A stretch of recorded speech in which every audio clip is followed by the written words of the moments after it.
Are we all ready? All right, call to order. In accordance with the Open Public Meetings Act, NJSA 10-4-10, and the regulations governing remote meetings, NJAC 539-15, I hereby announce that adequate notice and electronic notice of this meeting was provided in a notice dated January 9th, 2024, that was sent to the Asbury Park Press, Two River Times, posted on the bulletin board, and on the main access door to Town Hall, filed in the clerk's office, and posted on the township's website, www.holmdeltownship.com. Roll call.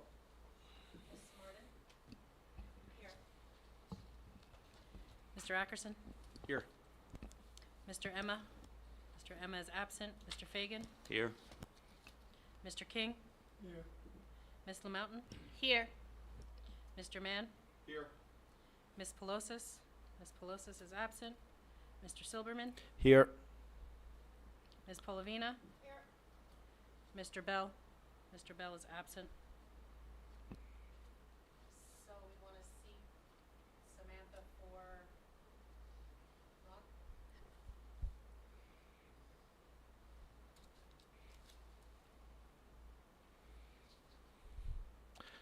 All right, we can all stand and do the Pledge of Allegiance. I pledge allegiance to the flag of the United States of America and to the republic for which it stands, one nation, under God, indivisible, with liberty and justice for all. And if we could just take a moment of silence to honor our military, police, and our first responders. Thank you.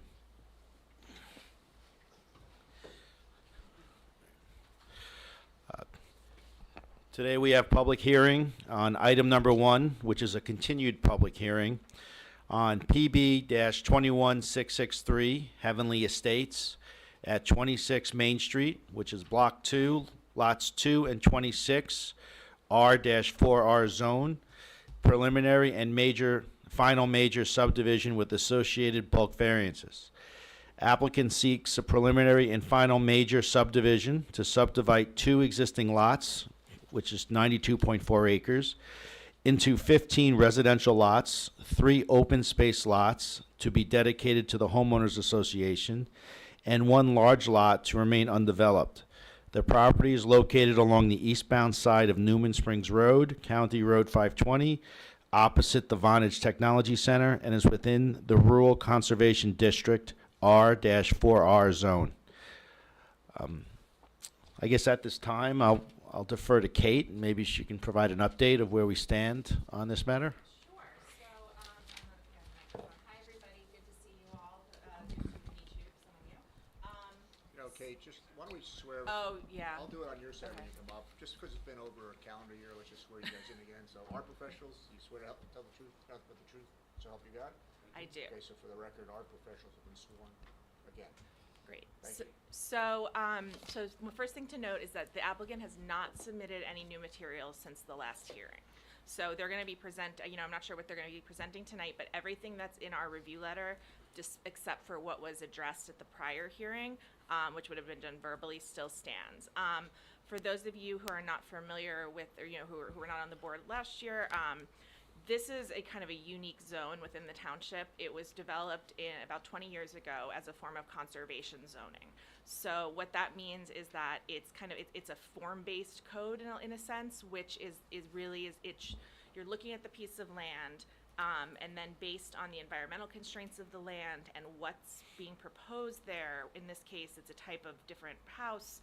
It's all in my letter. It gets a little complicated, but basically, it's a different type of zoning than you'll see elsewhere in Holmdel. So one of the requirements in this zone, which is a requirement, elsewhere in the municipality, but also particularly in this zone, is that there is to be a dedicated conservation easement along the stream corridor.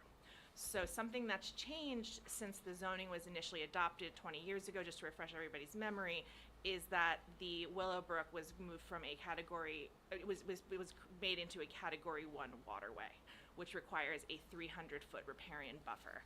At the time of the initial adoption of the zoning, I believe it was either a 100-foot or a 150-foot buffer. So as a result, in order to comply with the rest of the zoning, which includes a setback from 520, that's about the equivalent of the existing farmhouse, the applicant revised their plans over time to lose a couple lots in order to meet both the required buffer and to comply with the zoning. So it's a long letter that I have, the letter that's dated 11/22/23. If you look towards the end of it, a lot of it is just informational because the zoning is rather complex. The applicant, has made a lot of strides in between their first and second appearances before this board. The first one, I believe, was in probably 2022. I think initially the application came in 2021, then 2022. Yeah, so if you look towards the end, you'll see a few maps which really show kind of how the layout and these are taken from the 2005 master plan update. So this is really the basis for that zoning. And if you look, for example, on map 3, which is proposed reservation areas and greenway trails, you'll see a trail along the Willow Brook at the bottom of the site, and then you'll see that dark green rural preservation area. This reflects the former stream corridor buffer. So as you see on the plans today, this buffer is much bigger now and is required to be by both NJDEP and township and the township ordinance. So, I'm happy to answer any questions that come up either now or during the course of the hearing, but, I think we're all interested to see what, the applicant's gonna present tonight. I have two questions. Yes. You talked about the setback from 520. Wasn't that requirement 500 feet? And they're choosing to 300 feet? So the one thing that is that the way that this zone was designed as a form-based code, there is not an exact number requirement. Let me find where that is in my report. Okay, so yes, number 2. Yes, so if you scale out what was drawn in the master plan, it does come out to approximately 500 feet, but there is not that exact number. So the first time the applicant came in, I think it was, it was a lot less than what it is now. Right now, it's about 300 feet from 520. So they do still need a variance for what they are proposing now, and so their planner will have to put some testimony on the record for that.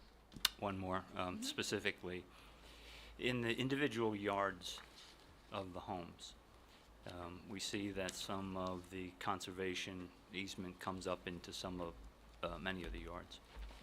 If an owner wanted to put a fence around his entire property, would they be able to, where would that fence go around his entire property, including the conservation? No fence would be permitted in the conservation easement.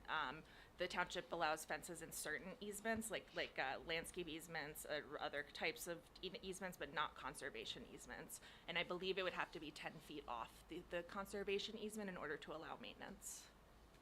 So, as a matter of law, they would not be able to fence their entire property. They would come 10 feet closer to the house than the conservation easement boundary. Yes, and I would note that is the case currently for a number of properties throughout the township. Some of them, were not, they were subdivided at different times. The boundaries may have changed over time, but that is the case for any property in Holmdel Township that has a conservation easement on it. Thank you. Do we still have the drawings marked from last time? Yeah, because this is the plan, right, Courtney, you just gave us? Yeah. Right, and this is the conservation easement down below, right? Yes, everything, they have not submitted newly revised plans. So are you looking at sheet, So I see 428. You see that? Oh, look at this. It's a good thing that's here. Someone else old up here, not just me. 428? We can ask the applicant to confirm. Oh, right, okay. Right, so this is right, we have this conservation easement actually goes almost to the house over here, is that correct? Well, Do we have it? Oh.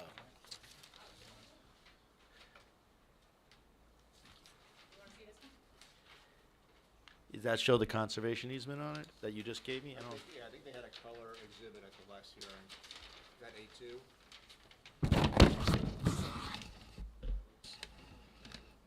right, just showcase, want to make sure, it says restricted area. It looks like in this one property, it's like within 15, 20 feet of the person's house. Is that correct?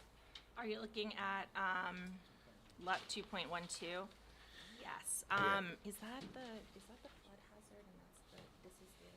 Yeah, 2.12. Actually, I think that would be a good question for the applicant's engineer just to clarify, because I'm seeing two lines on here, and I think it'll help refresh all of our memories, because I think one is the conservation easement line, and another may be the flood hazard line, which is, it's its own thing, but it's not technically part of the conservation easement, I don't So believe. to Wes's point, if that's if that is the easement, nothing can be built on there, right? No. Okay. Okay. What do we do, Marty? Give them the floor? Yeah, okay. Yeah, Bob, you have anything to add to what Kate said? No, Mr. Chairman, I understand at the last hearing, the engineer agreed to comply with virtually all the comments we had in our letter. There were a couple of minor things like showing utilities that would be to be determined, but for the most part, everything in our letter was covered. It was, okay. Because I seem to recall that we're gonna have revised plans or to address those comments, right? Wasn't that the list? They will have to. They will yes. have to, okay, because I haven't gotten it, all right. Okay, I guess we'll turn over the floor. Do they have to be sworn or? They're already under oath, but if they're the same witnesses, I think we're gonna re-swear on them. One, just one, same one. Just one, okay. You swear to tell the whole truth, nothing but the truth, so help you God? I do. Okay. Brian Murphy, Murphy, 1856 Route 9, Toms River, principal at FWH Associates, professional engineer and planner. Just here in the engineering capacity tonight. So, good evening again, Mr. Chair, members of the board. Salvatore Alfieri on behalf of the applicant. I guess some housekeeping. First of all, I know there's a lot of new members. We've had prior hearings over a long period of time. Is everyone eligible to vote? Everyone listen to the tapes? Good. Secondly, as Kate explained at the last public hearing, and again tonight, this form-based code where there was a map drawn to essentially lay out what the subdivision should look at has been impacted by two events that occurred since the form-based master plan was adopted. Number one, Category 1 stream that Kate pointed out, which required now a 300-foot buffer, which did not exist then, so it kind of pinched the usable land in. And then secondly, the road that was proposed on that plan is not in the same location because Monmouth County Planning Board wants our road to align with the Vonage Road across the street. So those two changes have resulted in some change that we cannot fully comply with the master plan. One of the reason we haven't submitted revised plans is that it doesn't pay to invest. We've agreed to address all the technical comments, so all those technical comments won't impact the layout that you're looking at. It's just a lot of stormwater management and legal descriptions, et cetera, et cetera. Typically, that's done as a condition of approval. It's not something that those weeds aren't usually what the board gets into. So we've agreed at the last meeting and obviously tonight that all of the technical comments contained within the engineer report would be addressed. One of the things, though, that the board did task us with at the last meeting was to contact the Monmouth County Park System, which I've done, for the large open space lot and the trail, walking trail. The Monmouth County Park System, Paul Gleitz, who is the principal park planner, indicated that the county wants to move forward with the dedication of that land so that the county would take ownership and control of it. If this board were to approve, they have the plan that you're looking at. So he saw generally where all the lines are. But if we receive approval from this board, we would then move forward to pursue a more formal agreement to dedicate that land to the county, so the park system would own and control it. And we have no issue conditioning approval on that. That was something the board wanted, and it's something the county really wants, so we have no issue with it. As it relates to the conservation easement, it's not uncommon that conservation easements are on private properties. The issue is you have to do two things to make sure that they don't get encroached upon. One is to record the easement so that it runs with the land and every owner knows, and it will be on every owner's survey. And the second is that we have no issue in working with your professionals to put some form of markers in the field so people, when they're walking on their property, would see where you can't encroach into or make improvements on or disturb. And that's a standard provision that's done often. And then lastly, at the last meeting, Mr. Murphy, as Mr. Euro indicated, did provide engineering testimony and did agree to address all the technical comments, but we're going to ask him, since the passage of time, it's been a while, to basically summarize what we're asking for and generally run through the testimony and then respond to questions. In addition, at the last meeting, John Ray, our traffic engineer, presented full traffic testimony, and there were no questions of him, open questions of him with either the public or the board members. So our intent after Mr. Murphy is to bring Christine Cafone up, who is our planner, and then she will get into, in a lot more detail, the issues that Kate raises in her plan, her report, and the variances that are required. So that's our plan, if the chairman, if that's okay with you, that's how we would like to proceed. Sure, we can proceed that way. Okay, so Mr. Murphy, again, your office prepared the plan and you provided testimony at the prior hearing, is that correct? That's correct. So can you, and what's the plan that's up before the board today? Was that previously marked, or is that a new plan? It's the same plan, color plan that the board already has. I just printed out a new copy, so it's Do we need to note Not creased what and- it was marked as in mounted. originally? Yeah, so it was A2, right, that you brought up, but if this is not A2, we should mark it, even though it's the same plan. I would mark So it A3? A3. Okay. Courtney, you have a sticker?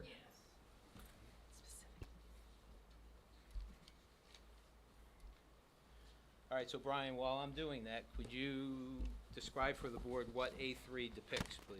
Sure, it's just a color rendering of the overall site, the overall site plan that was submitted to the board previously, that the plans, of the plans that were submitted to the board. Can everyone see it? Do you need me to raise it up higher? Everyone's good? So what we're depicting here is that you have Newman Springs Road running along that right side of the property, that's north. You have Willow Creek that runs along the rear of the property and the west side of the property. So that kind of wraps around a portion of the property. We have commercial and residential property along our east side. And then we have a nursery further along on the other side of Willow Creek on our west side. You have a main entrance road that's lined up with that Vonage access road as the county required. Newman Springs Road is a county road. So that basically the access comes in, we have a loop road and a cul-de-sac for access for emergency vehicles and for garbage trucks and so forth to be able to get around. We're proposing 15 single-family houses. We have the lighter colored lot is the existing farm lot, so that's going to remain as well.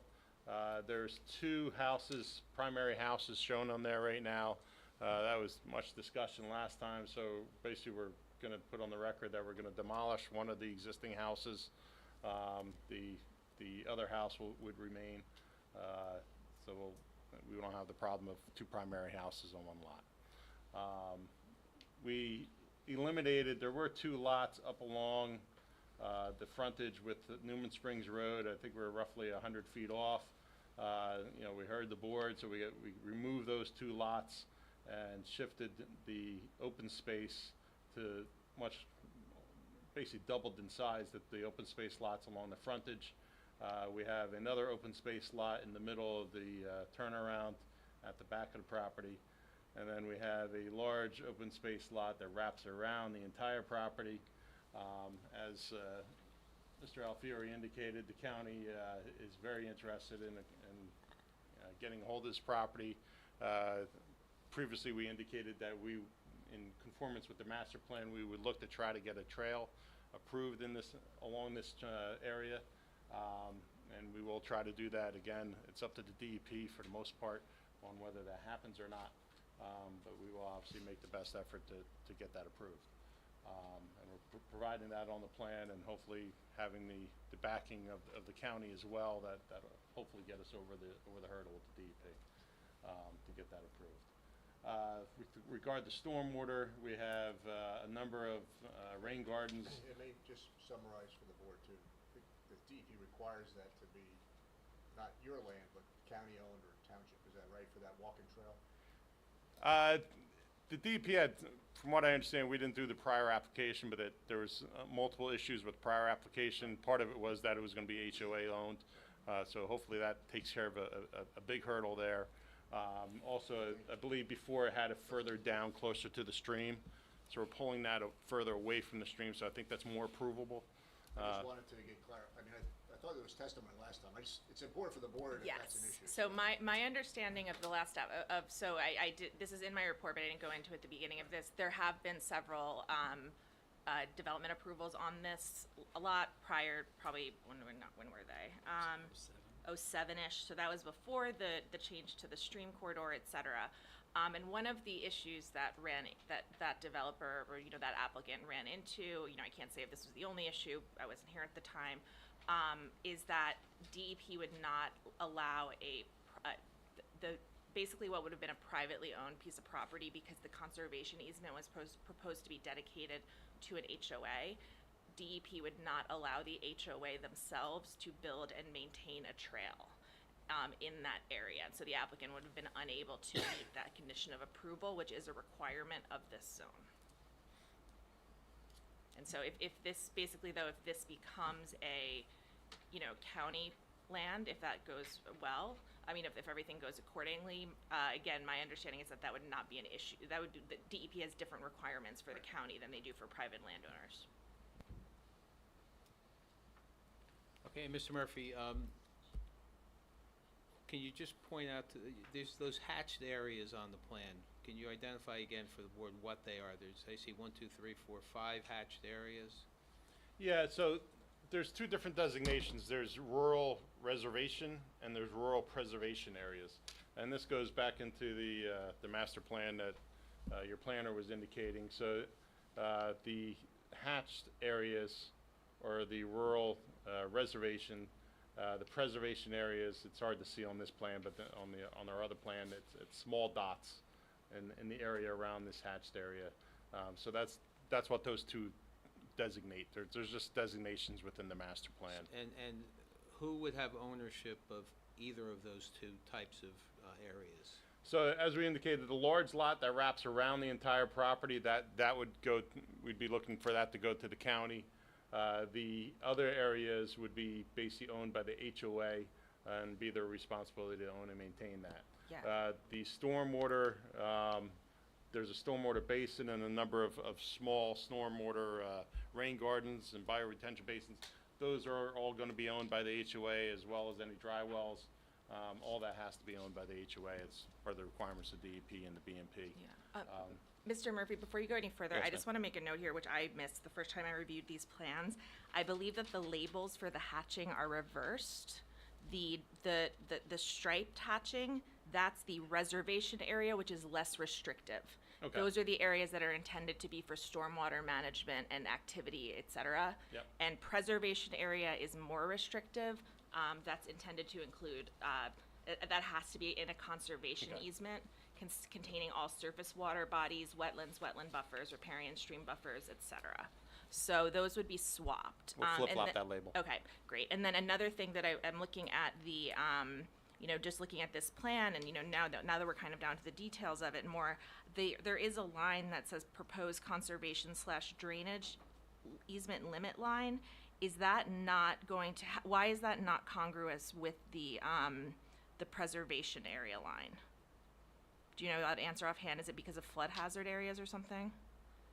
Which one are you talking? Okay, you're so talking- left, if right? you look, if I'm looking at the site plan sheet, and I'm looking under lot 2.17. There's a label and a line that says proposed conservation / drainage easement limit line. Yeah, it's on the top left. Stream as well. corridor buffer. So it's on the top two. Yes. So what I'm thinking is going on here, and this is something we might have to discuss a little more, is that the stream corridor line? Yeah, so there's a stream corridor buffer. Okay, right, that, yeah, the that we buffer. had the reference per DEP. Yes. And then there's obviously the C1 buffer as well. So Right. that's what, the lighter line that's off the lot, that's the stream corridor buffer. And then we have the C1 buffer that runs onto the properties. onto the So, but I'm seeing two lines on the property. Like, for example, look at lot 2.12. Do you see that there's one that kind of comes to like a point where that lot 2.12 meets 2.13? Is that the, are you saying that that's the buffer versus the stream corridor?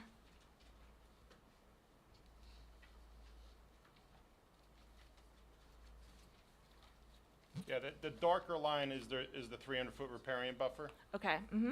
And then the lighter kind of dash line, that's a lot more jagged, let's say. That's not kind of smoothed out. Okay. That's the proposed conservation drainage easement for the stream corridor buffer. Okay, I'm actually gonna just get a board, because I wanna, Sure. this is important. I Sure, just sure. wanna make sure that we're on the Sure. right, same page here. So this one's, Okay. this one's the stream corridor buffer. Okay, so that's the stream corridor That's buffer. that hard angled Okay, line. and so then what's between here and there?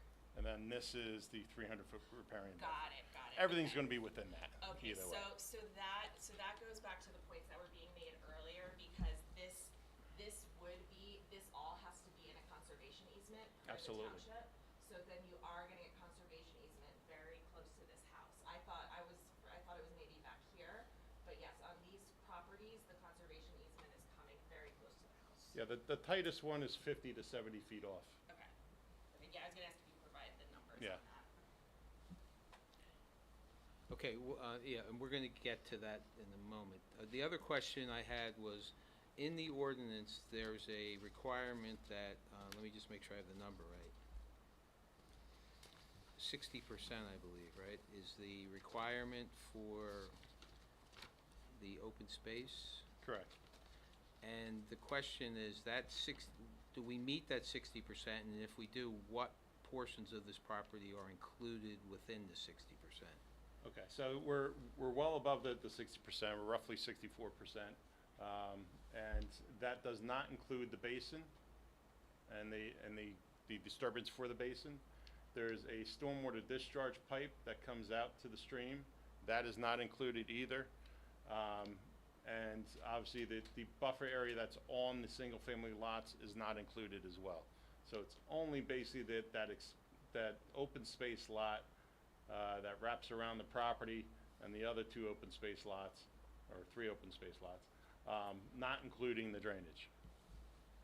Okay, and So then so it's true open space, usable open space essentially, non-usable. non-usable. And then the questions that was raised earlier on that Kate just touched on about the conservation easement that's located on the properties. First of all, those boxes for the homes aren't necessarily where the home will be, right? They could go a little closer to the street on some of those lots. Yeah, but most of them were set further off than what's required for the front setback. We're showing a larger front setback on these plans. So they could be moved forward, and again, the house box shape may change as well. And then assuming we're gonna use that plan with those boxes and those houses built in those boxes, which lot has the closest rear of the home to the conservation line, and what's that distance? Yeah, the closest one would be lot 2.12, and that's 50 feet to the northeast corner, and over 70 feet to the southwest corner, or southeast corner, rather. So 50 and 70. I would note that because of the way it's located on the cul-de-sac, where that box is located, there is almost another 50 feet probably of front setback that is shown to be usable there. So there is flexibility in where the house is located. Yeah. Again, we're using a wider box.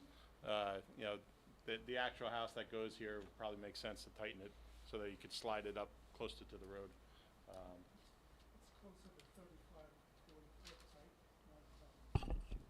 Speak up, Tom. You have a mic?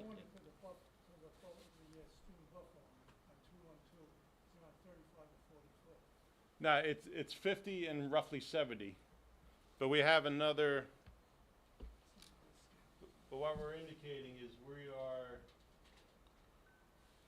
actually 40 feet further off the front setback. So we can actually move it up another 40 feet if we needed to. So I think, Tom, you're saying that I see what you're saying. I'm not scaling it right now. But it does look like a pretty similar distance in the back and to the front. Yeah, yeah. So I think you just want to confirm that. And we can, when the planner testifies, we can get more into this, but it's not, as long as they're not counting this land as part of their, as long as they're not counting these areas as part of their open space, it's not technically a variance, as long as everything's managed appropriately and the conservation easements are recorded. They can have these on the lots. Correct. So we're not counting it as our open space. It's basically bonus open space essentially. Can I ask what's the difference between a stream buffer and a stream corridor buffer? So it's, so one is the C1 buffer, the 300-foot buffer. That's the furthest one up. The other one is actually along the stream corridor. There's, based off the calculations of where the flood would be, there's a buffer that's set there as well. Well, we don't record two separate documents. What we do, basically, we take the worst case, which would be the C1 buffer, and run the easement along there. That way, everything's encompassed within it.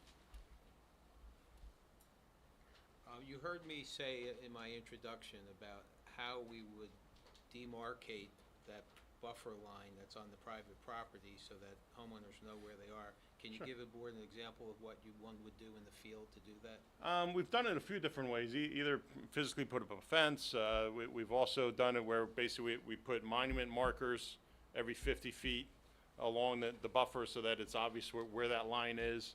That takes away the excuse of, I didn't know where it was.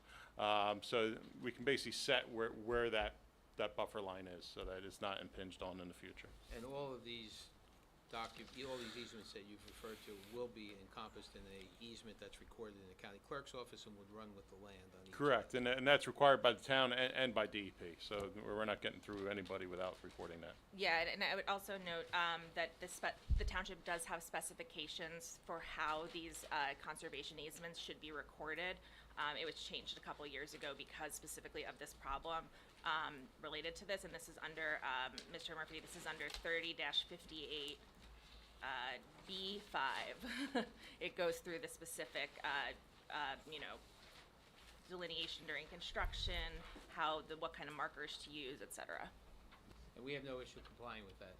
And then I have one final question, Brian, unless you want to cover anything else, is I also said in the introduction that from an engineering and technical point of view, you've agreed to address all of the technical comments that are contained within the board professional reports. Correct. There was only a couple comments in that we indicated, and I think Mr. Mullen touched on those, that, like the showing the other utilities, the electric and gas, which I can show them, but it's meaningless because they go out and do their own design anyway. But basically, I think the large majority of the comments of Mr. Mullen's letter I have no issue with. Right. Look, just maybe you can educate me, because Kate, is it normal to have such a big percentage of the property in an easement like that? I don't know the percentage here. I will say that there are a lot of properties throughout Holmdel that have a lot of conservation easements on them. It's Percentage-wise to the total area?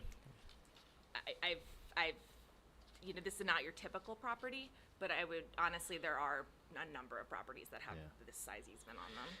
And I'm assuming, right, this is all septic here, right? Septic and public water. Right, but septic for the waste, right? Absolutely, Right, so yes. I'm just asking education reasons, like putting the septic, the retention area and all that stuff, does that all have to be outside everything? And so they want a It pool, does. anything's gotta be outside of that. You're not getting a pool on this property. Right, okay. Anything, right? It's if people choose to live with the conservation easement, that's the rule there. This is a rather large one, but it's not exclusive to this lot. And again, the house can move up almost 40 feet if we just narrow the house up. Right, so like the septic would be in the back of the house or the front of the house? The septics we're looking at in the front of the house, so there's enough room, as you can see, basically the way we have it all laid out. We're actually showing where the septics would be on the plans. Okay. So we're accommodating where they are. We're not leaving that for a guess later. We want to know where they are. Okay. Anyone else have any are you done, Mr. Murphy? Sure. Does anyone have any questions? I do. Who polices let's say, like the markers? The home goes through resale and can't find the markers. Who's responsible for replacing those markers, making certain that everything is being complied with the property owner, advising a new owner? So there's a couple different things. One is that a lot of these areas are gonna be under DEP jurisdiction. So if anyone were to touch the, to cut down trees or mow or something where they weren't supposed to, they would have to deal with both the township and with DEP. As to, title, the chain of title, I mean, everything is recorded as a part of the title, if a property has a conservation easement on it with a meets and bounds description. So ideally, when you're getting your title work done, whoever people will double check, that will all be part of this record. And especially now that, the township has gotten very strong about making sure that these things are recorded. Bob, do you have more of an answer? I don't know exactly who handles specifically. I mean, I was kind of thinking the same thing, like, if they just decide, oh, I'm gonna move the fence back a little bit, and then the DEP comes out, do they even come out? Are they just gonna look where the fence is and just say, oh, there's a fence here, and we're all okay? Well, as far as the fence is concerned, they're gonna have to get a fence permit from zoning. Assuming they get a fence permit, yeah. In Holmdel, people's eyes are on these. Yeah, okay. And what people are doing with their other properties. So, it becomes an enforcement issue, and there is an entire compliance procedure for, on top of just code enforcement stuff. From my end, I'll tell you that the DEP does check aerials, so that Right. people, I've had people that slowly thought they were getting away with something and slowly filled in a wetland in their backyard, or slowly cleared, a little bit year by year, and no one noticed. Well, the DEP notices, because they do overlays of aerials, and they notice when things are filled and when you're over clearing on areas as well, and they come back out with. Yeah, like, I don't know if this is germane to what we're here for, but I just, I see that, I'm thinking, who would want to have a house where you can't build on half of it, or can't do anything on half of the land? Well, what you could, I mean, enforcement's not for this board. Right. If there's conditions to be given with an approval, for instance, you can condition that house or some of those houses to be moved up further, or to put a HOA fence in instead of the markers, I mean, Yeah. to comply. I think it's getting a little tricky there because Okay. there already are conservation easement rules. Basically, you can require that the applicant conform with the township's conservation easement delineation and all of those rules that have been set up.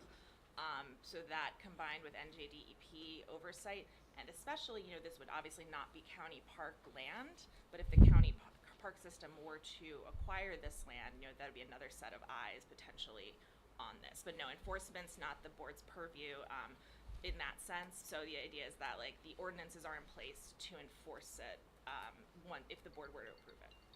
And as it relates to a lot that potentially can't have a pool, that homeowner would buy the lot knowing they can't put a pool. That not everyone wants a pool, and that's the developer's job, is to sell lots.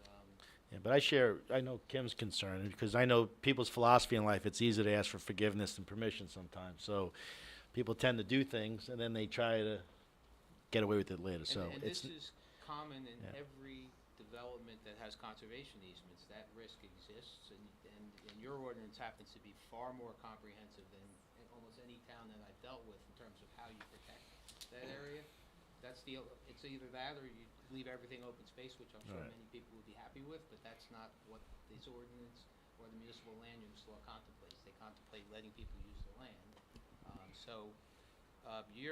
Your ordinance is far more detailed and strict than anything I've seen. Yeah. So, And just to be clear, this isn't a drainage easement, right? So I know some people, when they have drainage issues at their house, they run piping and things from their gutters and everything to the drainage easements. That's not here, right?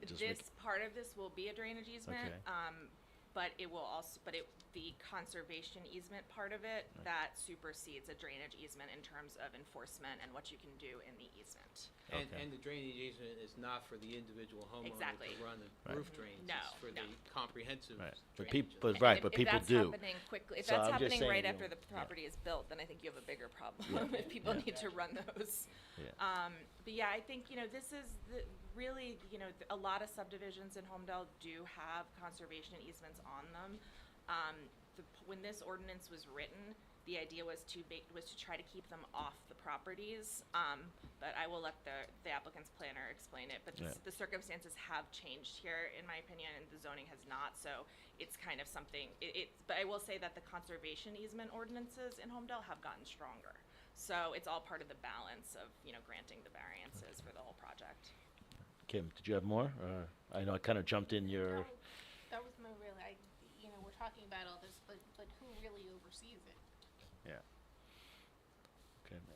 Anyone else have any questions for Mr. Go ahead, Tom. Offhand, do you remember what the water table elevation is in that area? Not in that area. It does vary across the site, and then we've provided all that information in our storm report as well. So we have, I want to say it's almost 30 or 40 soil borings across the site. So we're pretty well established on where the water They're table not is. on the plans, is what I'm saying. The boring locations are. Oh, locations on, that's not the information. The information is in the storm report. Good. Anyone else? No. Thank you, Mr. Murphy. Thank you. I don't know, you have another. Yes, we do. Yes. Okay. Christine?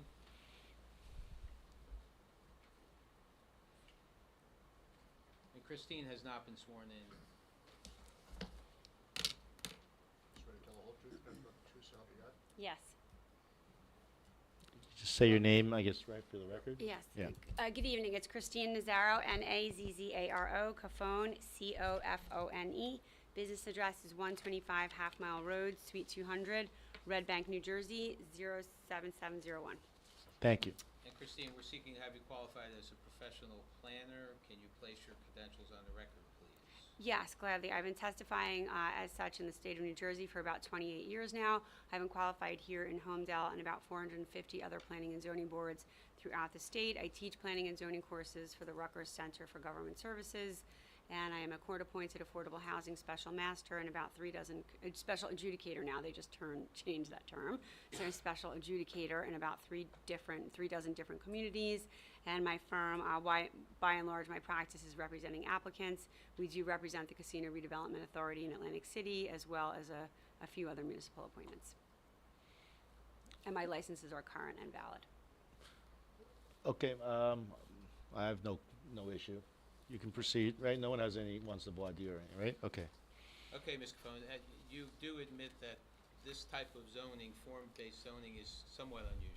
It is somewhat unusual. This is really a substantially compliant application, and usually when you hear the planner come in and testify, we're reconciling against some specific standard, right? For example, in Ms. Keller's review letter, she indicates that the setback in the master plan is shown at approximately 500 feet, and we're asking for approximately 300 feet, right? And that's a little bit zoning uncomfortable, because usually when we have a front yard setback, we know it's 100 feet, and if we're 57 feet, we know what our deviation is.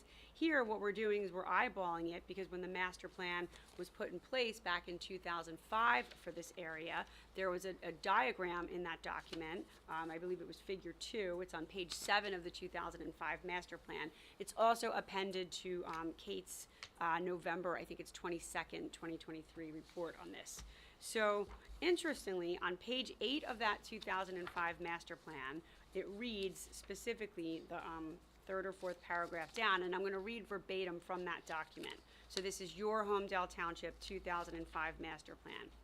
The boundaries of the locations shown in figure 2 in which buildings are permitted should be considered approximate and subject to reasonable modification for site-specific factors when development applications are submitted. So we fully acknowledge that we are asking for some type of relief for the board to consider us setting our proposed structures to the front at approximately 300 feet, where the master plan showed 500, but the master plan was very clear and had specific language that site-specific factors when development applications are submitted should be considered. And in this particular case, it was testified to or stated earlier by our engineer that you have the issue with the C1 streams, which were not in place, so we have a substantial setback to deal with that we didn't have when this zoning was contemplated. The other thing I will tell you is that when this master plan was put in place, there was an introductory statement, and that read, The purpose of this master plan amendment is to provide more specific requirements for new development in certain lands in southwestern Holmdel, referred to in this document as the subject area, with respect to land use, conservation, circulation in parks, and recreation. These lands are amongst the last large undeveloped tracts in Holmdel and are likely to be developed in the near future. This master plan amendment seeks to build on the master plan adopted in 2004 to promote the appropriate development of these lands in a manner that protects the natural environment, provides functional open space, and promotes a desirable visual environment for the benefit of the subject lands and the township at large. So when I read that and I reconcile the relief, the only relief that we're asking the board to consider that's being newly created in conjunction with this subdivision is that relief for our setback in conjunction with figure 2, which was shown in the master plan. So most importantly, I would say, is the fact that this rural R4R zone has a provision that 60% of the tract be devoted to open space. And I must say that in reviewing your ordinance, you go through painstaking detail to define what can go into that open space. There is a governor in there that reads, rainwater gardens and constructed stormwater wetlands shall be limited to 10% of the open space of each tract. So we comply. In fact, we're providing a little bit more than the ordinance requirements. So we're at 64 points, about just over 64% of open space. So, you know, when I look at all these things together and you look at the fact that density-wise, there was a subdivision approved for 18 lots on this years ago, and the zoning that was put in place for this property contemplated 18 lots. We are at 16 lots. Obviously, we have to meet, you know, when that was put in place, the current stormwater and C1 stream regulations weren't in place, so we have to meet that. So I think certainly, and again, it's interesting because we're asking you to consider relief for us to set the home sites back in the location that we're proposing, which is, I think, substantially consistent with the master plan. And again, that language comes from the master plan very, very clearly, that we're to consider site-specific, you know, site-specific criteria when locating these. So the variance, and the other variance relief that we're seeking is for the side yard setback and the rear yard setback of the outbuildings, the existing outbuildings. So to the extent the applicant retains all of those accessory structures, and some of them, you know, might not be in the greatest shape, but I think if the applicant were to rehabilitate the existing structures that are there, they probably could salvage some of those, either the storage shed or the stable. The stable has a 15.15 rear yard setback, and the storage shed would have a 9.52 side yard setback to its westerly side. So plan, if you, from your vantage point or my vantage point, the westerly side is plan left. And that storage shed has a 9.52. So that's the extent of the relief. I know it seems like a lot is going on with this application because it's a 92-acre site, and there's a lot going on here, right? We're not used to this kind of zoning. We don't deal often with form-based zoning. But the master plan was put in place quite specifically to see this property developed, to have it be developed essentially in accordance with the layout that was provisioned, and to provide usable open space. So I think that when you're looking at the positive criteria that you would be guided by for a variance in this, I think the C1 section of the statute is absolutely appropriate, right? This is like a textbook C1 case. If we were asking somebody to look at a C1 hardship and we said, what are the C1 hardship? It's unique features on a specific piece of property. I think just by the sheer amount of green that we see on this property and the encumbrances is that we know that that is, and then another circumstance affecting this piece of property is the location of the driveway, right? We didn't really have a say in that. Holmdel Township nor the applicant really had a great say in where we could, to lay that out. That was dictated by the county. So I think that those set up, in my opinion, classic C1 arguments. In the absence of the C1, I think the C2, there are certainly many purposes of the land use law that I think would be advanced by this. Criteria A of the land use law talks about promoting the general welfare. Certainly our work with the county and the county's willingness to take one of those, to take the open space lot and for us to create, walking trails, it benefits not just the people here, the people of the county, the people of Holmdel, so I think criteria A is advanced. Criteria C talks about providing adequate light, air, and open space. I think 60%, if I had to say, having done work in literally hundreds of towns and looked at hundreds of ordinances in my career, I think 60% is a substantial portion of a tract to require as open space, and the applicant is exceeding that at 64%. I think criteria E, which talks about appropriate population densities, zoning-wise, you'd be able to have 18 lots here. We're proposing 16. I think criteria G talks about sufficient space in appropriate locations for a variety of uses. We meet all of the bulk criteria on the lots. I understand the question about the 3 lots that are impacted on the eastern portion, the southeastern portion of our subdivision, right? They have those conservation easements on them. We show the footprint of that. It's a little hard to see, but there is absolutely room to shift those dwellings further. So I think that they are certainly appropriate developable lots. They will have a usable yard area. Certainly somebody can sit out in their backyard, have dinner, have a patio. There's no reason why those homes couldn't be developed and have usable yard areas. So I think criteria G is advanced by this application. So statutorily, you only have to find that one of the purposes would be advanced under C2. But I think A, C, E, and G of the land use law are all advanced by this application.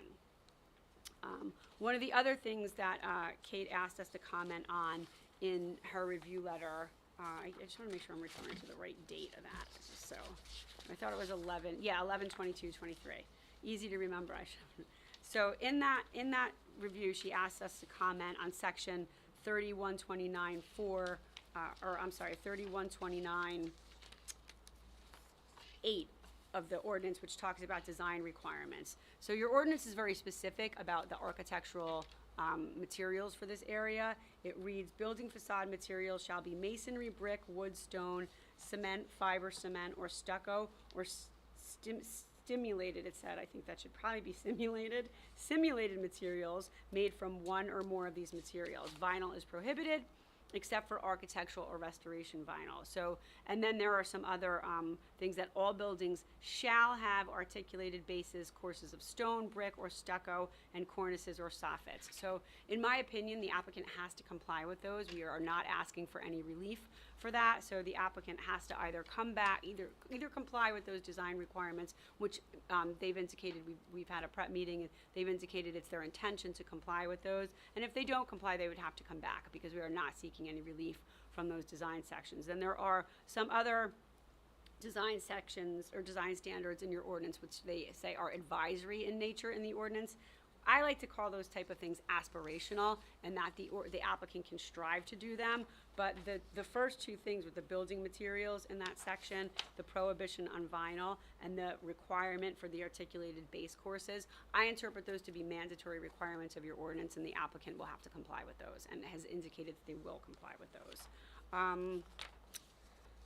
So the other thing I would say is that when you look at the negative criteria, right, and the impact on the zone plan, and you look at what the stated purpose is in section 30-129.2 of this zone, one of them talks about the promoting of conservation of Holmdel's remaining open space and natural resources while permitting appropriate residential development.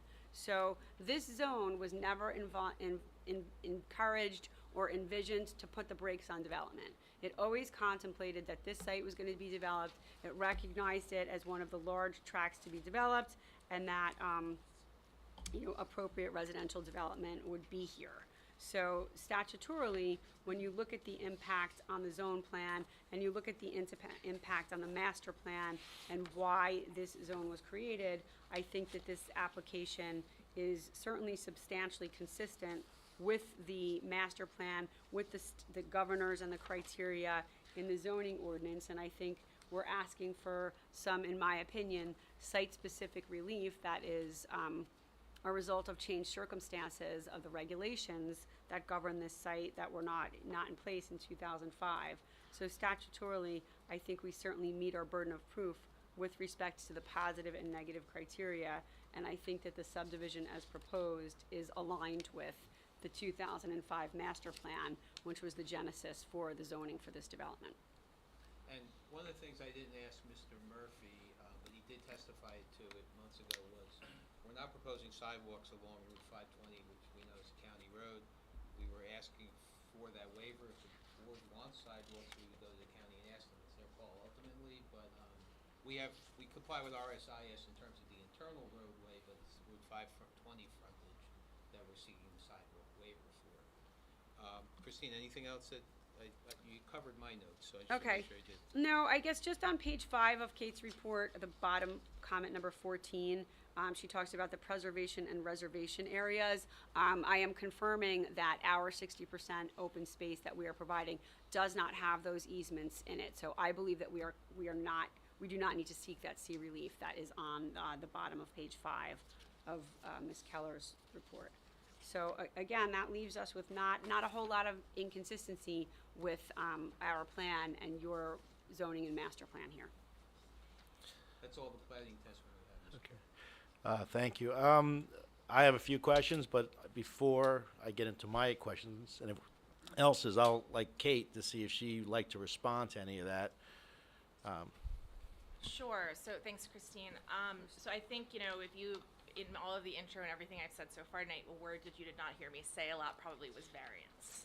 Because the variances associated with this application right now are rather limited. It is limited to what Christine testified to. There's a lot of comments in here in my report. The applicant, a lot of this is kind of explanatory because of the nature of the zone. The applicant has indicated that they will I think they've put on testimony indicating what they will comply with, what they're seeking a waiver from, like the sidewalk, et cetera. Yeah, I think, just for example, really the crux of this is that this was an area that was identified in the master plan in 2004 when the whole comprehensive master plan was done, and then again in the amendment in 2005, and it was slightly tweaked a couple years later. But the idea was that a substantial amount of land could be preserved and preserved in a useful way, hence the trail, et cetera, while, identifying that there have been realistically this was a building opportunity. So, in that time, the zoning hasn't changed. The master plan has been re-examined several times, and the zoning has stayed the same. So this zone is in place here, and you have kind of situations here where that were not fully imagined at the time of the master plan. And then also, I would also note that a lot of what's in the master plan was subsequently recorded as formal zoning code, so it is in there too. And if you look, and I think if you look at number 2 in my letter on page 3, I quote it from the zoning ordinance rather than the master plan, but that really is, this item about permitted building types shall be constructed in locations shown in the master plan, but they shall be considered approximate and subject to reasonable modification for site-specific factors, just as Ms. Caffone said. So, this is where the board, really has to kind of weigh this kind of positive and negative criteria of this development. Because of the fact that this property is still zoned to permit up to 18 single-family residential homes. Nothing about that has changed. The only thing that have changed have been the environmental conditions, and then, this situation involving the county approval, et cetera. So, in accordance with that, it's really looking at whether you think that the applicant has really met the spirit of the zone, in that the open space will be usable.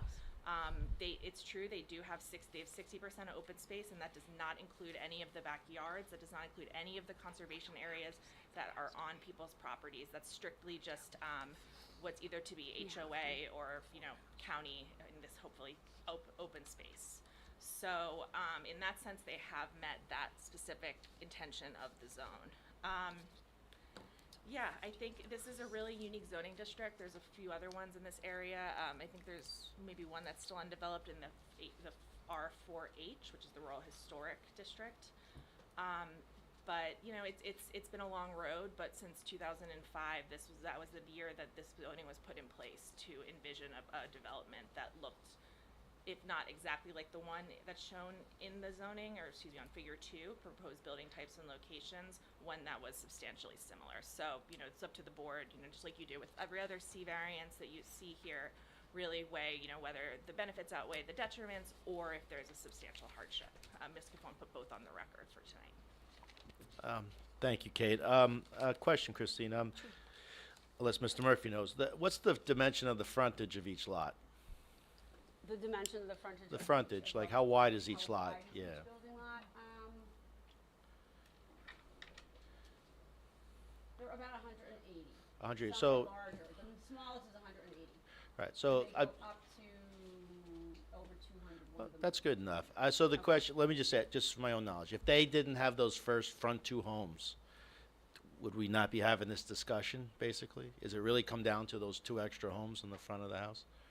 I couldn't say without, seeing that on a plan, because you have to account for the differences in the street, everything like that, But that would accommodate the 500-foot setback, right? Well, it's not a 500-foot setback, and I struggle a little bit to call them extra homes because the plan that you see on this easel has 15 new building lots on it, right? So the zone allows for 18 single-family homes. We're proposing 16. One of our 16 is that existing farmhouse. So there's only 15 newly created lots. So I don't think understand, but there when are I say any extra, I'm saying, well, I'm not saying they're superfluous to the original 18 homes. What I'm saying is that we're trying to put those, how many lots? You said 15? 15 lots? 15, yeah. The And I'm 15 just are new asking the ones. question that if we didn't have those two lots at the front, that would sort of address that 500-foot from 520 frontage. I won't call it a easement, a frontage, right? It would be the same thing. The board would take a look at it and ensure that it was up to, if it met the standard of the ordinance. I would note that in that case, though, the roadway would still be moved, so there still would be that deviation there. But yes, if two homes were removed, there would be a larger setback. Yeah, But, and- it's all part of the balance. Right, and the purpose of that 500-foot frontage is what? Just asking you what your take on that is. The way that it's shown in the master plan is that the idea was to generally align with, I believe, the front setback of the existing farmhouse, so that there would be enough of a distance to create sort of the same kind of vista that was there today. When the applicant first came in, it was about 100 feet away. That, in my opinion, that was a very substantial deviation. I think when you're getting to the higher numbers, that's what the board has to do. Right, and that's what I'm trying to get at, is the intent of what it's all about. And I understand, first of all, I personally, I respect what you do, and you're obviously very, very experienced in this. But personally speaking, I really don't care what 100 other towns have done. We have our own rules here that we have to follow, right? So it doesn't matter to me about that.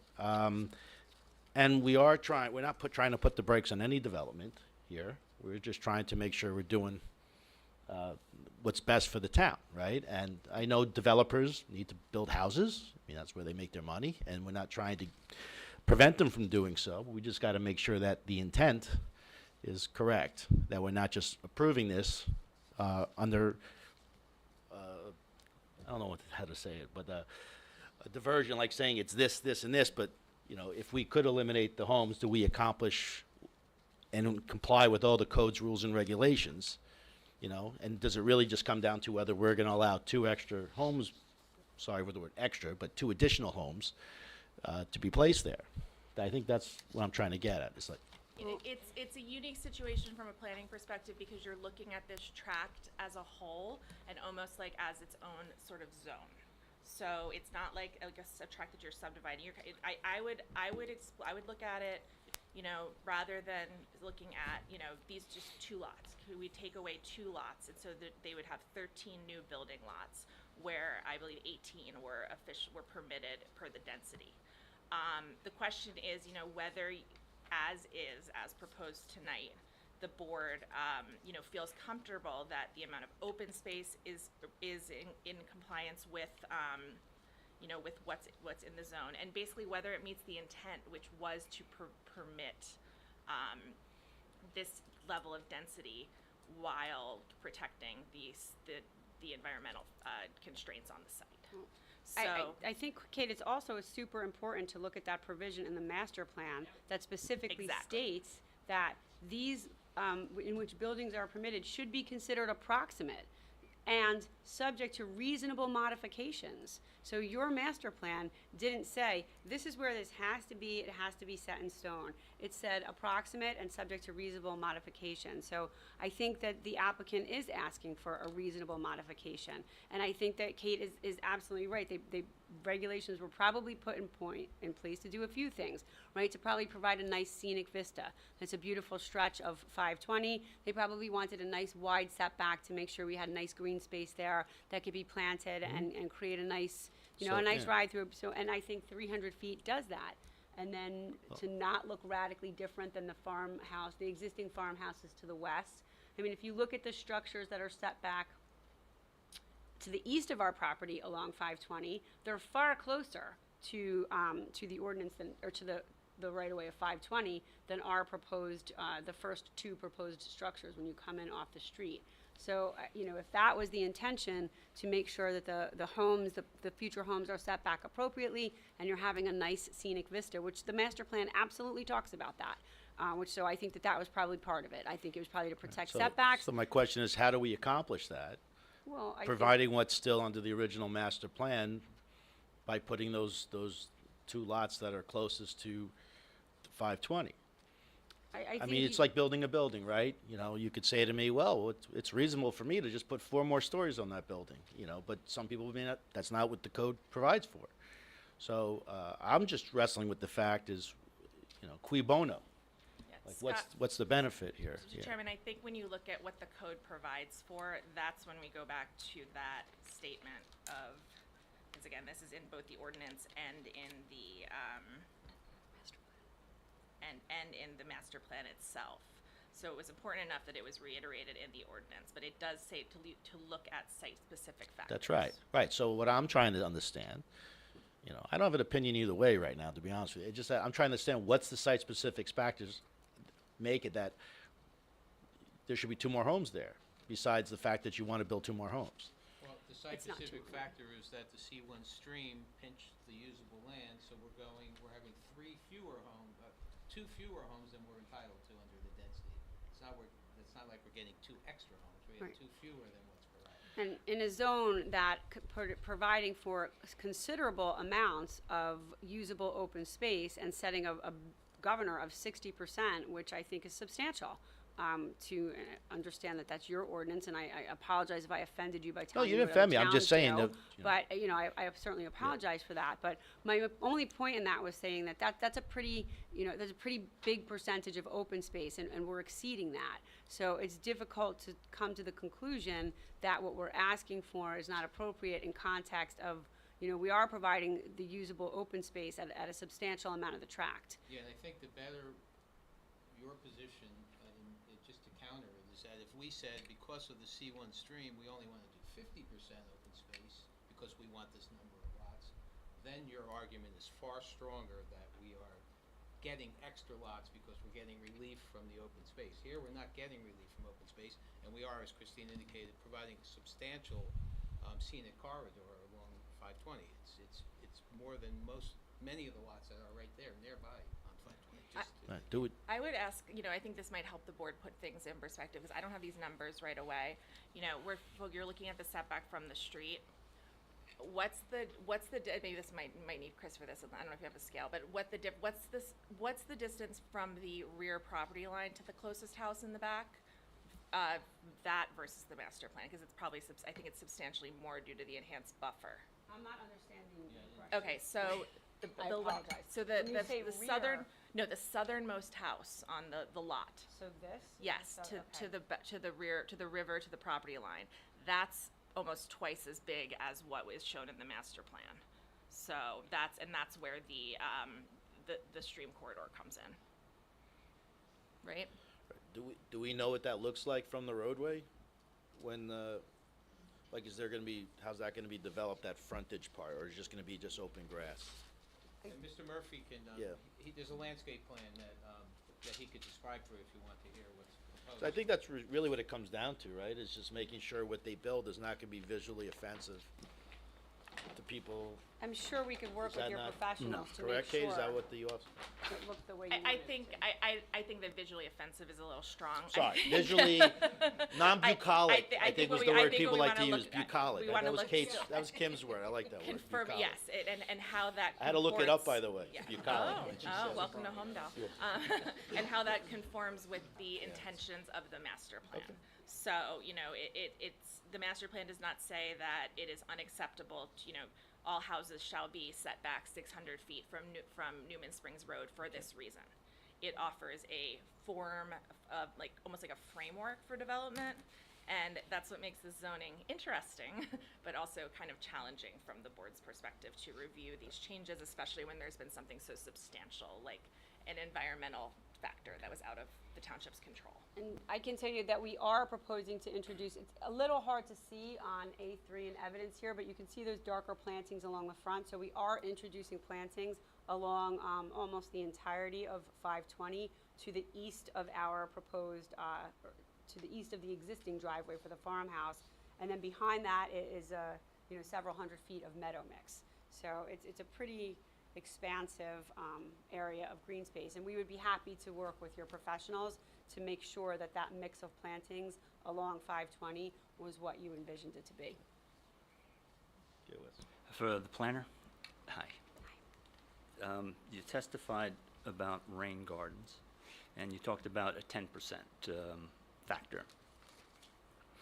My question is, the rain gardens, the size and location, that's not based on an area, that's based on filtering of the water, right? So the number of them and... So I want to correct my testimony because I'm not sure that it came across clearly based on your question. So what I testified to was that your ordinance, when it talks about what can go in that 60% open space, is very clear. And there's a provision in your ordinance that specifically reads, rainwater gardens and constructed stormwater wetlands shall be limited to 10% of the open space on each tract. So all I was saying that we were only allowed to count 10% of our rain gardens or stormwater management features in the open space, just meaning that your open space requirements are quite specific.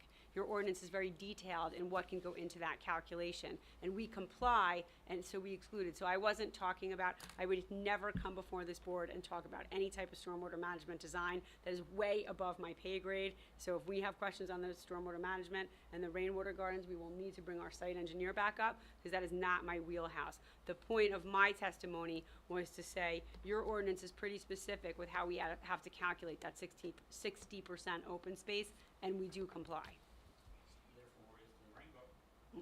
If the rain gardens took up 15%,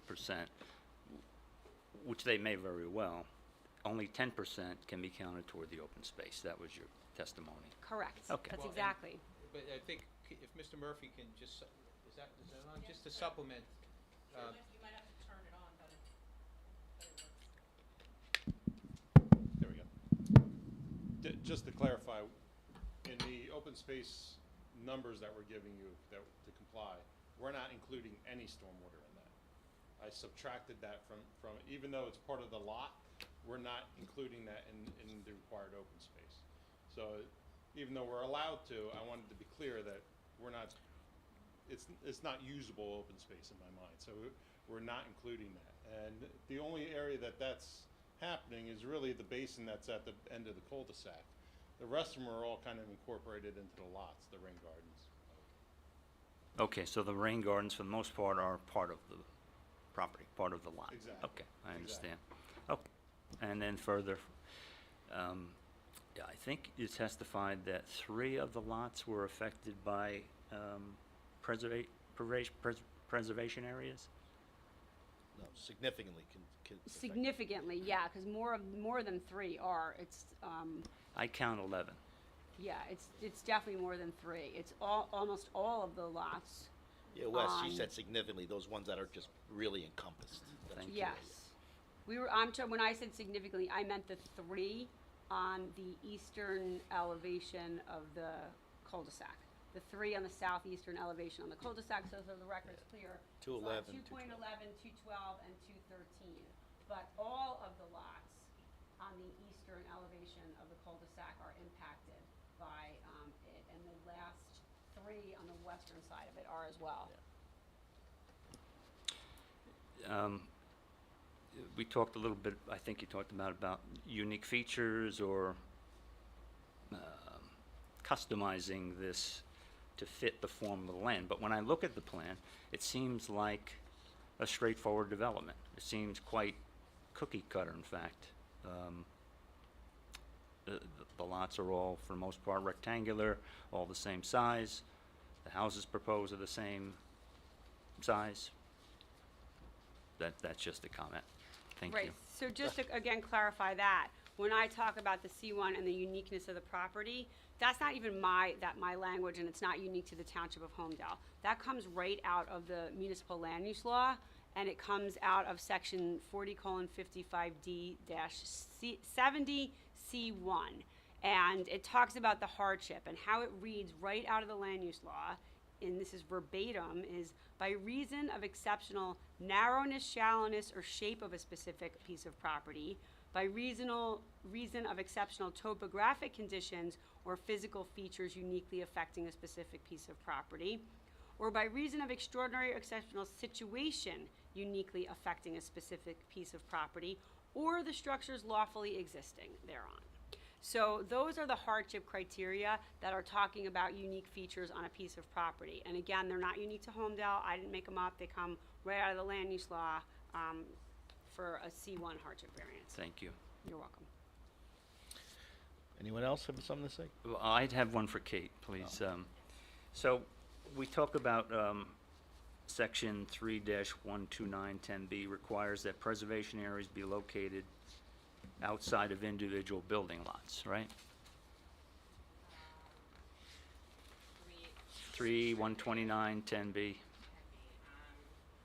you referring to the ordinance or in my letter?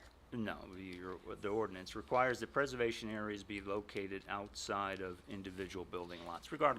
Whatever the number is, that's the idea. So yes and no. Okay. So essentially, so let me just get this. I want to make sure that I get I said 12910B, but I don't think that's right. I have. Your letter would be number 14, I think. B, but that's not how that reads.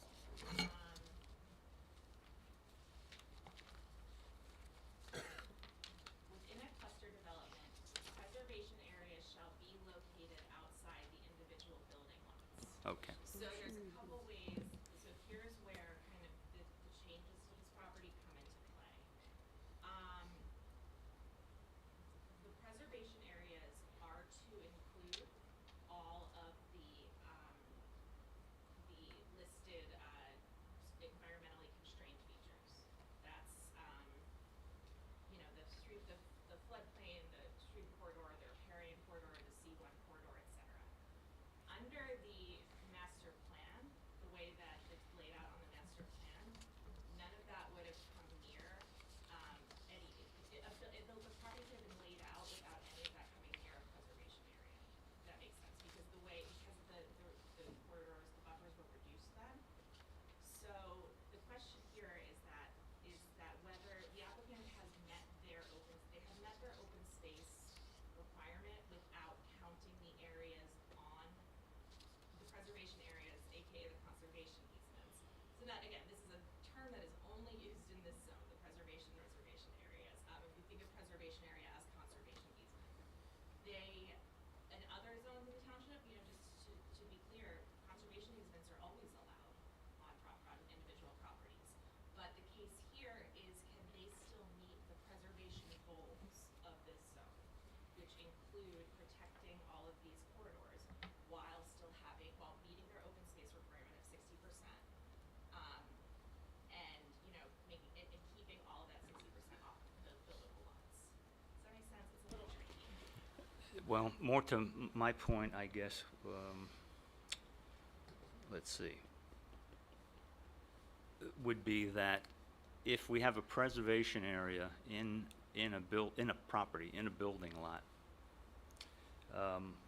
let's see, is that not a variance?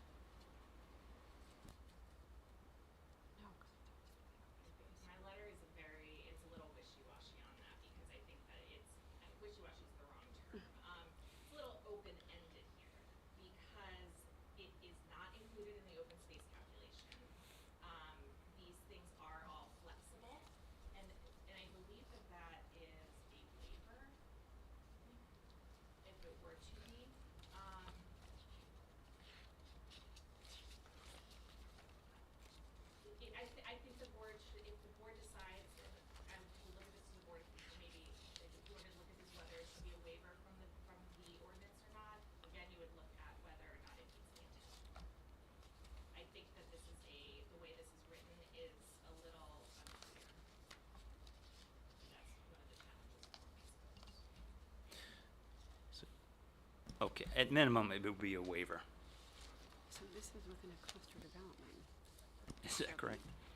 So, this isn't a cluster development either. The way your ordinance reads is that preservation areas shall comply.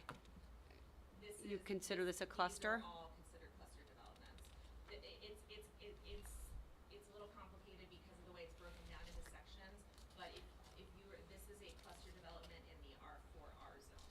It's not a cluster development per the other section of the Holmdel ordinance. I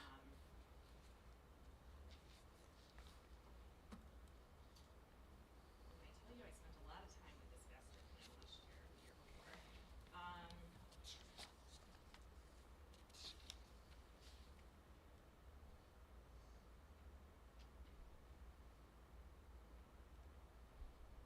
So detailed standards for the preservation area should be provided in the zoning ordinance.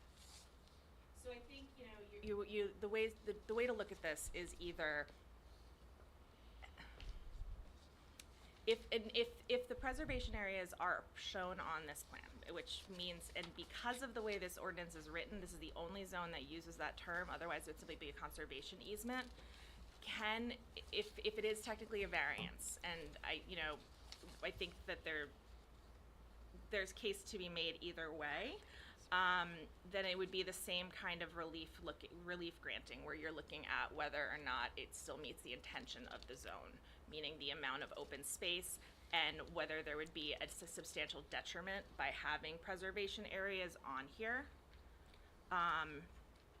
It's the same. on those language, lots. which you wrote, the boundaries of preservation areas are approximate. I would also submit to the board that the same language for the location of the dwellings is in your master plan with regard to the preservation areas on page 8. It reads again, also it should be noted that the boundaries of preservation areas indicated on figure 3 are approximate and subject to reasonable modification when site conditions are examined as part of development applications. So I think that it was the intention of the ordinance to exclude those areas from the open space calculation, which we did. So we didn't include them in our 60%. So I believe we meet the intention of the ordinance and the requirement of the ordinance for the 60%, and that if they are not shown exactly where they were on figure 3 in the master plan, that the master plan acknowledged and put specific language in it that, again, as Kate stated, is reiterated in the ordinance and the master plan. So it wasn't an accident that they indicated that those boundaries are meant to be approximate. Yeah, So- I think, Christine, that the distinction here is that, I agree with that for the most part. The distinction here is that the ordinance does say is that they shall not be located on buildable lots. To me, I think where variances are not usually this philosophical. They're usually much more cut and dry. The question here is, if the applicant was seeking to count portions of the preservation areas or the conservation easements on the lots as part of their open space, that would clearly be a variance.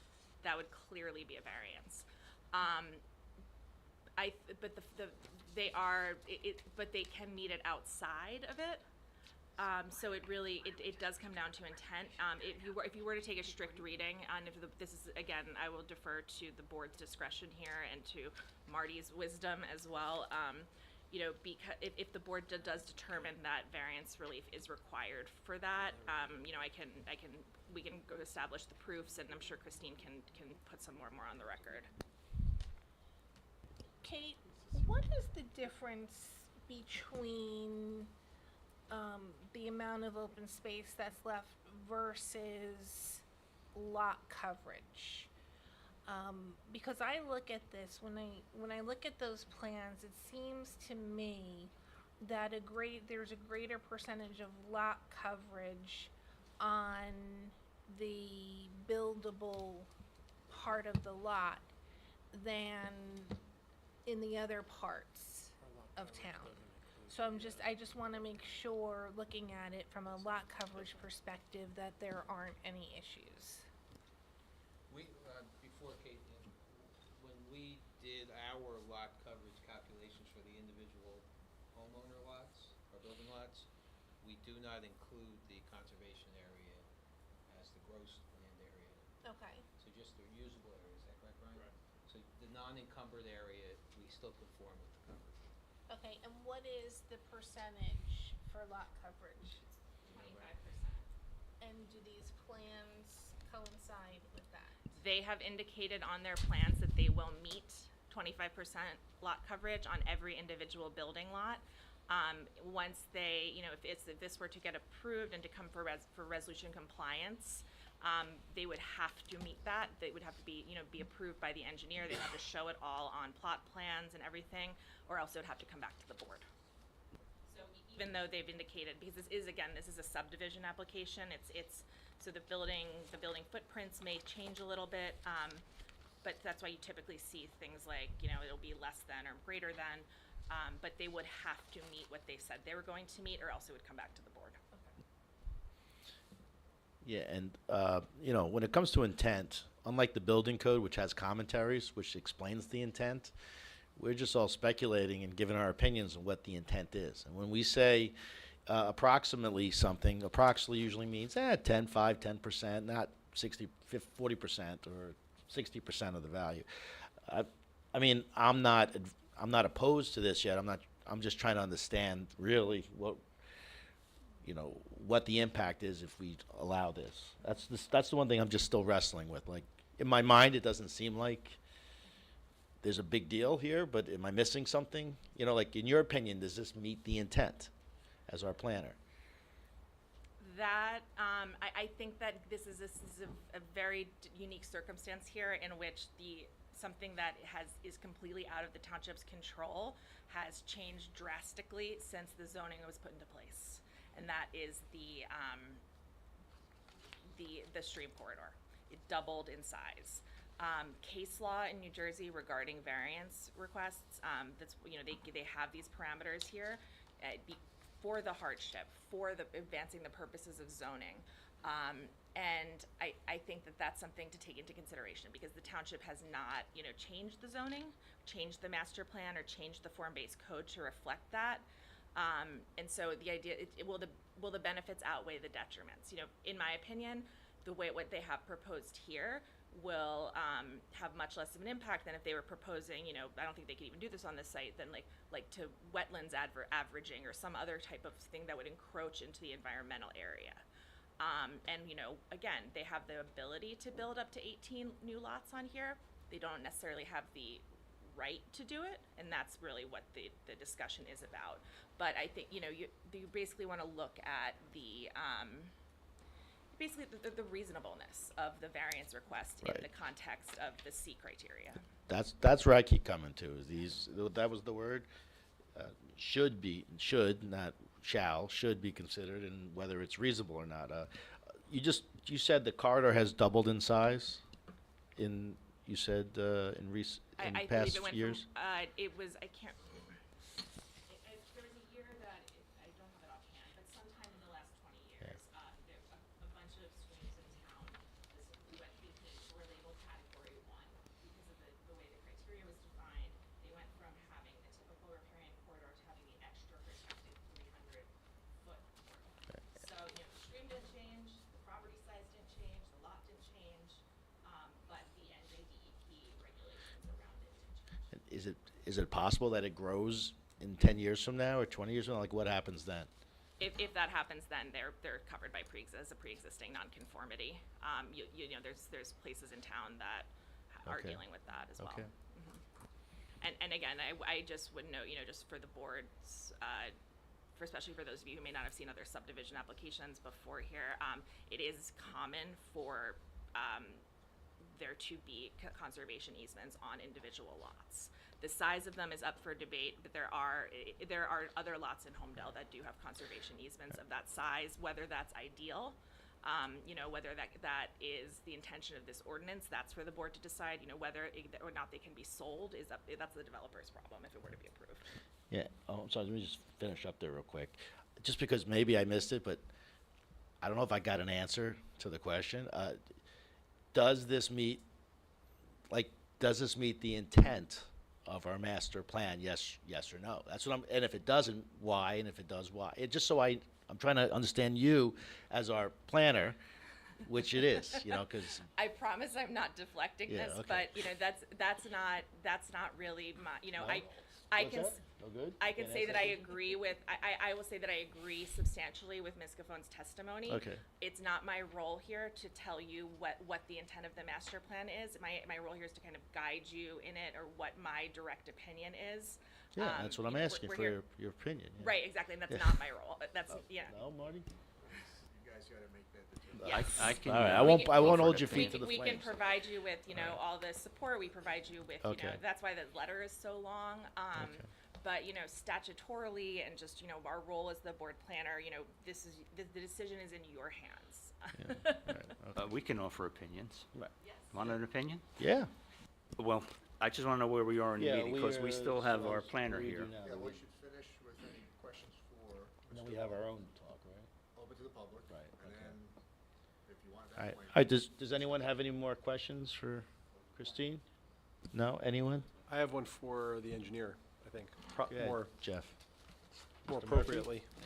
Yep. So earlier, there was a question asked about the septic systems and where they would be placed, and you had, I think, testified that they would be located in the front yards or the front part of the lot in front of the residences. There are five, I think there's five locations here. I guess it's where the rain gardens appear in the front. And it looks like, I don't know what it is, it's a box in the back. It looks like it's septic. It's not on that map you have there, but it's on the other one that was given to us. Yeah, we show the location, the proposed locations of the septics, and some are in the front, some are in the back, and usually when we do, if we do them in the back, we try to set them far enough back so that, you know, if you want to do a deck or something like that, you're not on top of the septic. It gives you room to do so. All right, so on the map here, there's a silt fence, it says, and it seems to go along where the 300-foot setback is. Mhm. It seems like it's hard to tell. But some of the septic systems are located either on or over into what would be the easement area. It appears on the map. And that's not allowed, I'm guessing, right? That's from what the testimony was earlier. Definitely not allowed. Yeah. Jeff, which sheet are you on? It's the second one you gave us. This one? Not the one that's being displayed now. So there are 5 locations. Not all of them encroach over the line, but most of them are either right up against it or on the line or significantly over. I can testify that none of them are over that line. And actually, most of the plans show that C1 buffer line, and it's clearly, we're not in there. Do you want to see what I'm looking at? So Yeah. you can make sure that that matches. And then also, Let's identify that. So Wait, Yeah, do I you don't- want to go up to that one and show them? it's not on there. Oh, it's not on there? No, Oh. that's the problem. And then there is a comment from We gotta the, mark that, right? Yeah, so let's can you identify this so we, for the record, so we know what we're marking A4? This is sheet 101, it's a woodland retention and preservation line. What you're looking at is just a silt fence line, that's not the buffer line. so where would the buffer line be then? The buffer line is down along this area. You're actually better off looking at, if you match these two up. There, Mr. Murphy, there is no, for example, lot 2.06, lot 2.05, where the silt fence is shown, there are no conservation easements on those properties at all. Look at that fence Right, On yes, those two, on those two, yeah, so those are the ones I think where it looks like the silt fence is going through the, Yeah, but that's a different story, it's a yeah. completely different Exactly, apples to apples. right, silt fence is a pre-construction. I wouldn't look at that plan to look at where it's septic and where the lines are, let's put it that way, because it's only a woodland management plan. It's a different type of plan. Yeah, Jeff, I would look at, if you have the site plans in front of you, I would look at sheets 8 and 9, those are the grading and No, drainage we don't, plans. we just have Oh, the one that Courtney gave us today. Well, you can see those. Does it look like it's where it's supposed to be? Because this silt fence looks like, especially with that property that's in the back, yeah, the one that has so- the most of the conservation easement on it, it seems to so- match it pretty, So are you looking on number, like lot 2.11? 2.12, the one that has the most encroachment by the conservation easement. It seems So to, 2.12, the septic's in the front yard there. No, I know that, but the silt fence line that you're referencing, The silt fence is is gone by the time the conservation easement is recorded. I understand that, but it looks like it mirrors, if you look at both maps side by side, it looks like it mirrors the location of the conservation easement. I will leave this with Mr. Murphy. Yeah, That's why I'm confused, because I understand the silt fence aspect, but it looks like it basically wraps around the same way and leaves about the same amount of distance between the proposed residences and the conservation easement on both In maps. some locations, it matches that line. In other locations, it's actually further towards the houses, because it's not necessarily set on that line, it's set where the grading area is. So the grading isn't necessarily up to the buffer line in locations, it's further into the lot. So if it doesn't encroach on, but comes close to, there is a comment from the Board of Health. I forget what page this is here. Holmdel Township Zoning Planning Board Interdepartmental Review Form. And it just says, I also need to research and review the rain garden areas further to determine if there could be impact on septic system placement. So Yeah, that's so- why I was looking at this. Yeah, sure. So locations. what's gonna happen, just the way, we provide the septic locations more for ourselves, because we wanna make sure, obviously, everything fits. We don't wanna create a lot and then, we can't build anything here, because we can't fit a septic. So we provide the septic now and locate that. What's gonna then happen is, provided, we get approved and we get down that line, when we go for the individual house, and we know exactly what house is going on, that individual plot plan is made, that's reviewed again. But at that point, we have to go to the health department with a septic design plan, with the full design plan for the septic, and that has to be approved as well. So you're not approving the septic locations. It's not just the septic, right? It's also the retention fields It's as everything. well. That's Yeah. bigger than the septic. And there's separation requirements within the septic rules. It's under NJAC 7:9A. But on separation to everything, to the house, to the property lines, we don't have wells here, but for wells, to rain gardens, to inlets and so forth. So we have to comply with all that. Okay. My second question is about the traffic safety officer's comment on, his last comment on the same form. Consider no parking signage along sections of roadway A and B, which encompass the open space lot near the cul-de-sac. I guess the concern would be if cars are parked along that roadway and, two-way traffic has to get by or emergency vehicles have to get by, can you just testify to the width of the roadway and if those no parking signs would be necessary, or if cars were parked on the street, there would be enough room for Yeah, two-way traffic to get by Sure, and it's a emergency 28-foot vehicles? cartway, so it provides two-way traffic. It's compliant with residential site improvement standards. We don't typically restrict parking on residential streets.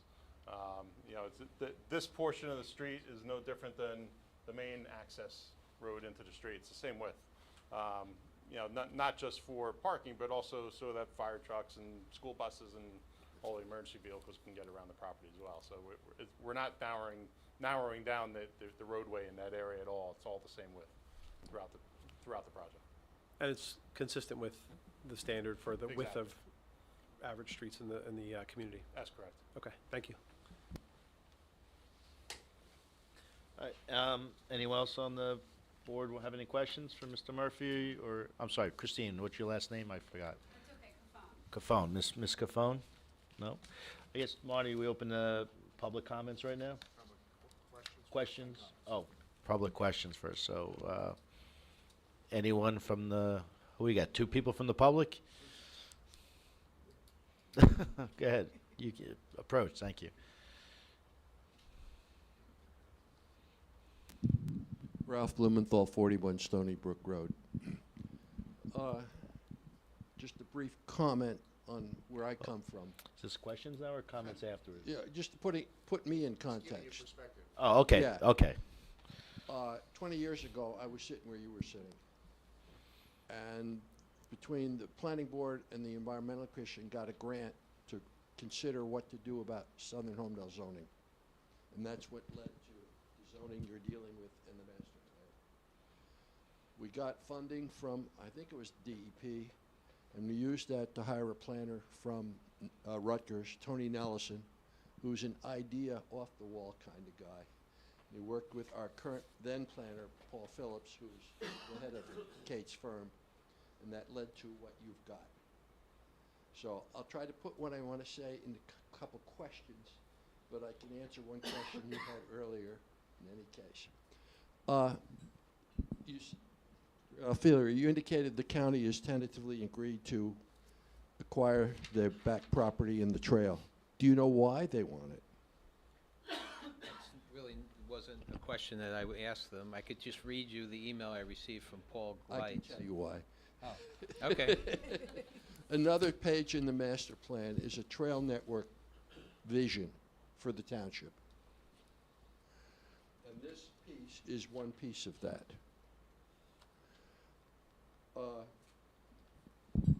Watch. Right here is Vonage. The property to the west and on this side of 34 is now owned by Monmouth County. It used to be part of another potential development, which was in this zone.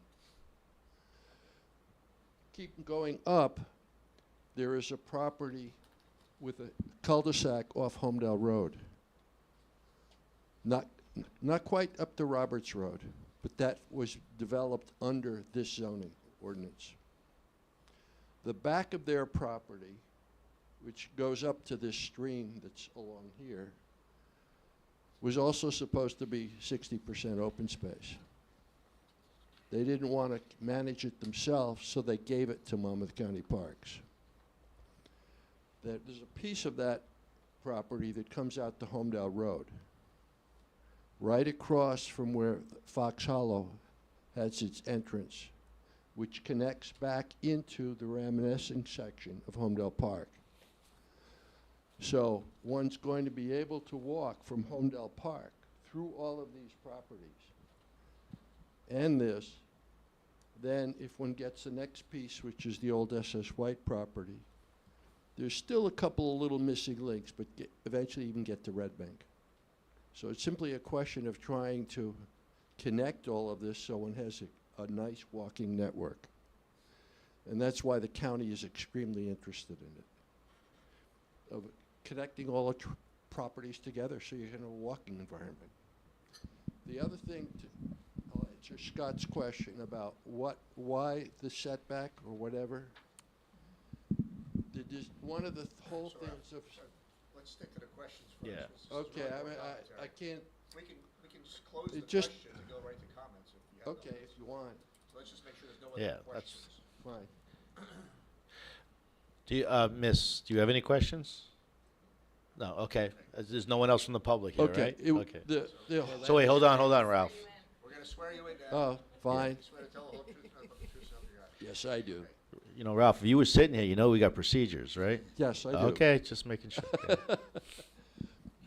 It's simply a question. On the record, Yeah. your previous question, comment will make as part of your sworn testimony. Okay. Okay, Why the fine, park did what it did. fine. In looking at this property, when we put together the map that's in the master plan, for all of these properties, one wanted to maintain the bucolic vision of Holmdel. So the thought was you don't bring houses right up to the street, to Main Street. So keep them back. And that line was drawn to say, hey, how far back should we put them? Say back by the farmhouse. And then you'll have the open space in front, you'll have the farm field in front of the open house, and you'll see a farmhouse. And that'll catch your eye first, rather than seeing a whole lot of houses. And the houses will be clustered, and you will see open space. So it's a question of vision. And I think you folks captured that, and Kate has captured that as well. And when you're looking at a vision, is it the last 10 feet that matters? No. So I think you're dealing with all the right questions. And when we wrote all of this 20 years ago, we didn't necessarily envision exactly how it would apply to every single property. Good luck. I think you're asking the right questions, and that's what you've got to do, and balance all of the issues.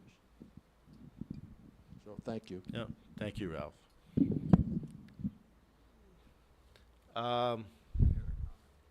Miss? Last chance, going once, going to, no, just kidding. All right, so I guess we close public comments at this time? What we do now, we have a discussion? Unless Sal wants to make any last.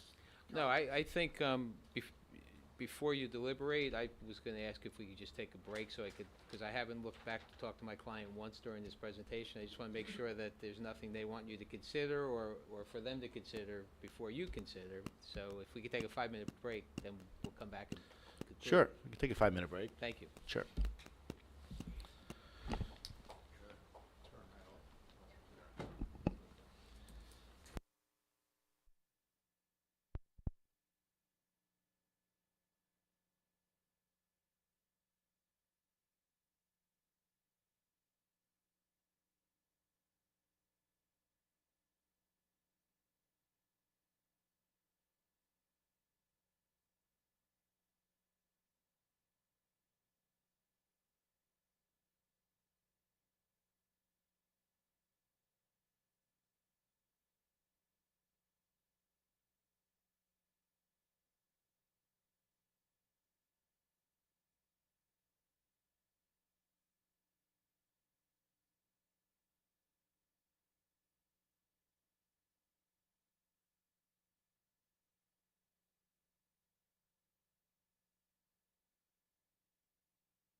this working? Oh, there it goes.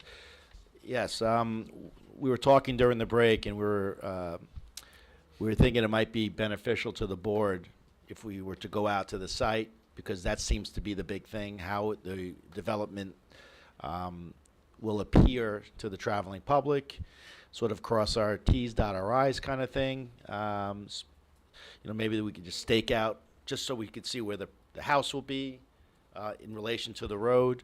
And question, just food for thought, but if we go out there and we realize that maybe there's just some landscaping or things that need to be done to sort of help beautify or shield some of the homes from the street, maybe that's something the developers would consider possibly. But if you guys don't have an issue with that, we could set a date, right?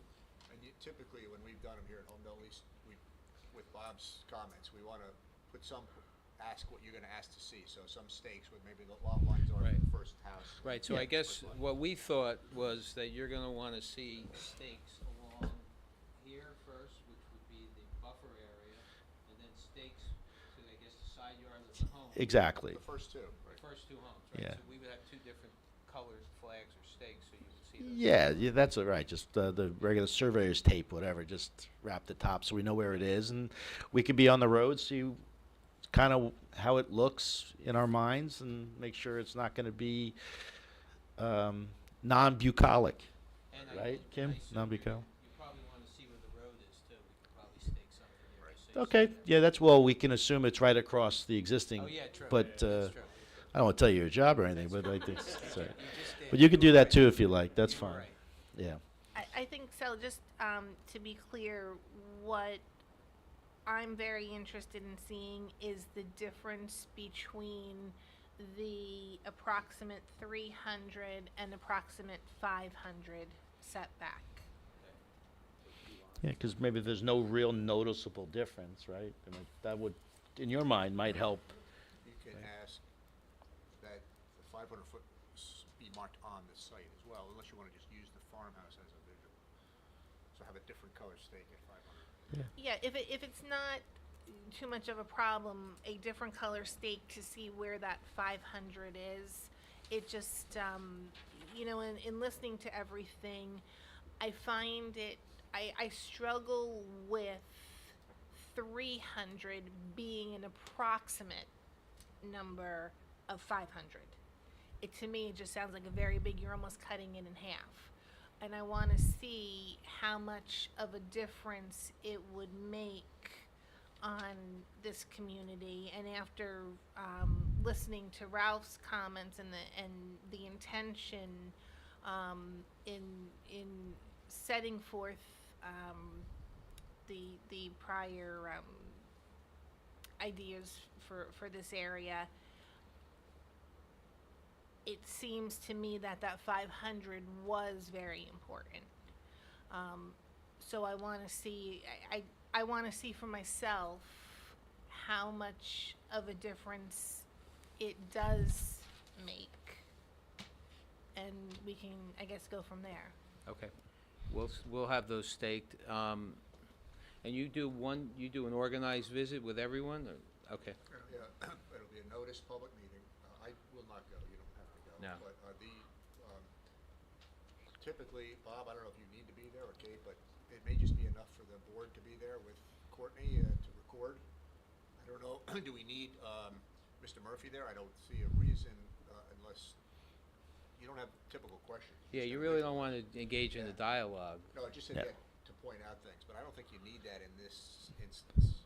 No, if they just stake it and, well, like Miss LaMountain says, with the 500, which I think is a good point, and I think that'll be enough to sort of us to get an idea, right?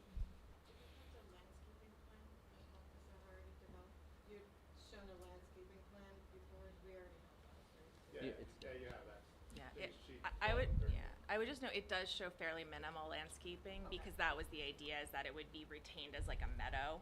So there's some kind of up against there.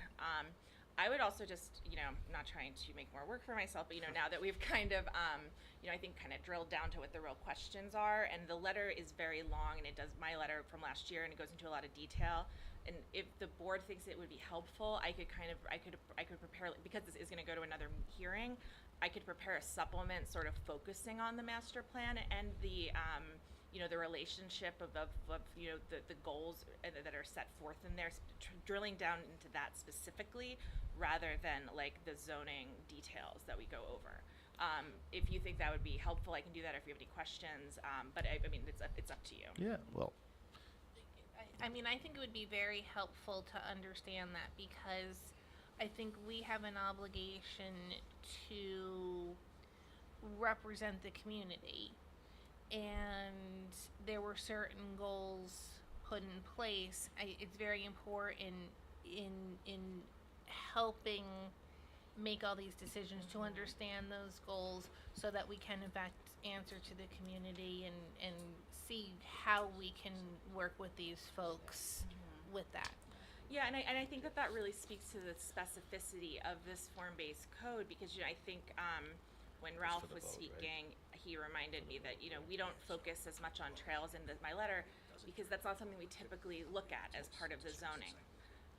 But however, that is part of this zoning ordinance, and that carries, per the master plan, the same kind of weight that a setback or something would typically carry on a more traditional zoning plan. So that, I think, is where the kind of the holistic approach comes into play, and so I think that might all be helpful to consider, especially when you're looking at the reduction in the frontage that they're proposing. So I can do something like that. I comment, please. I'm less concerned about this 500-foot setback than I am about building lots in preservation areas in building lots. If this had been built 10 years ago and the lots were all in place and they dealt with a 150-foot setback from the stream, and new state law said it had to be 300, then it's true. You would have conservation easements on individual lots.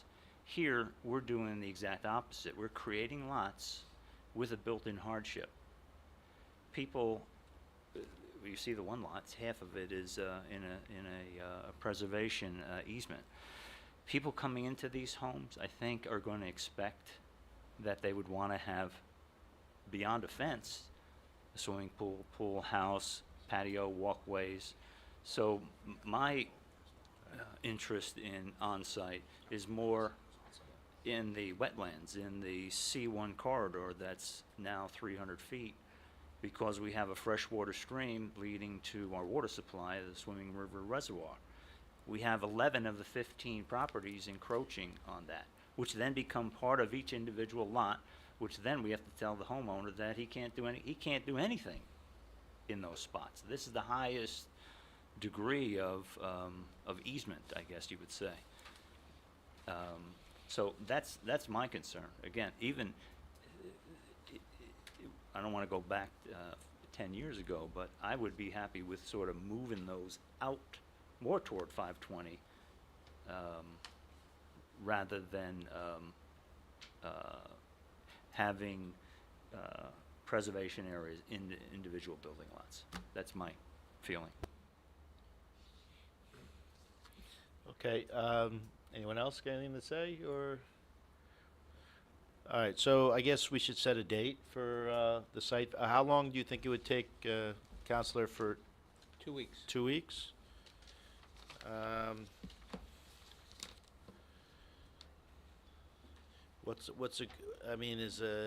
It's daytime. What's a good time to do this? I know people work and. I know over the years, we've generally either chosen a time like 6 in the evening,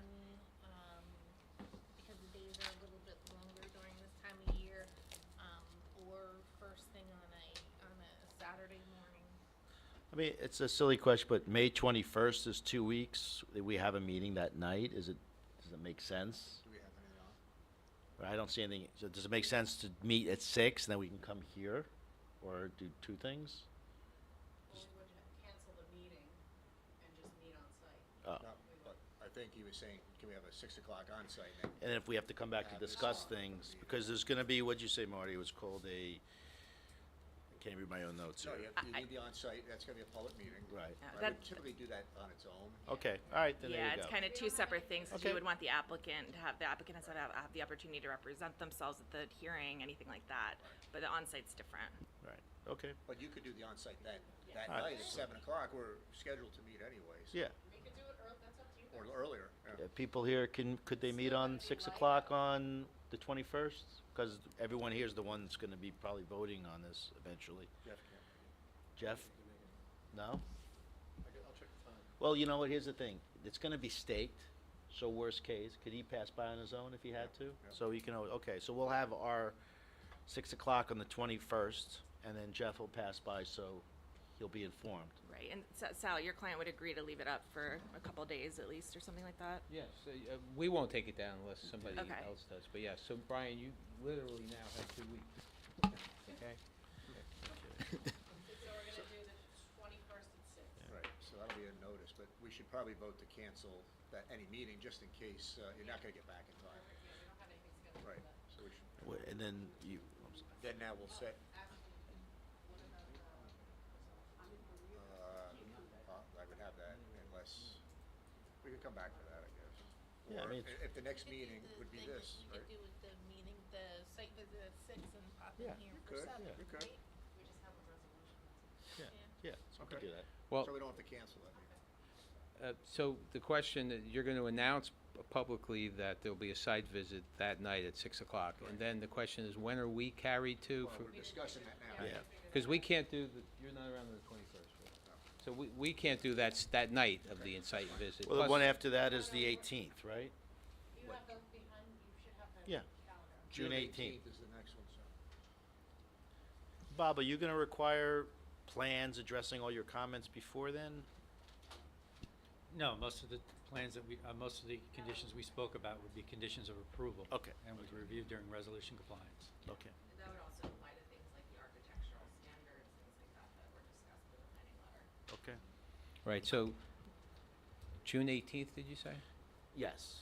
And then depending upon what Kate's memo says, we may or may not have more planning testimony, but for purposes of now, we've closed our presentation, but we'll have to see what happens after tonight. Yeah, subject to the chair, I would suggest, I hate to say it, but your engineer and planner be here. Yeah. Because the site visit could trigger questions. Understood. As well as Kate's memo. Yeah, and I'd like to have, I'll have the memo to you before the site visit, so you'll have a chance, and it's gonna be short and sweet, let's put it that way, so, it's an addendum. Short and addendum. sweet's nice. I like short and sweet. I like this letter, so.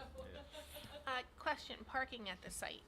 Do we have a concern with parking at the site, or We got is the there? Vonage It's- driveway right there we could pull in. Well, no, it's RSI is compliant, which is the state law that, No, for Con- the site visit. The site oh, visit. site, I'm sorry. Yeah, we can park in the Vonage, right, Jeff? Right there, right? So, Or is the driveway to the farmhouse, they could park in that too? okay, Or the farmhouse lot too? okay.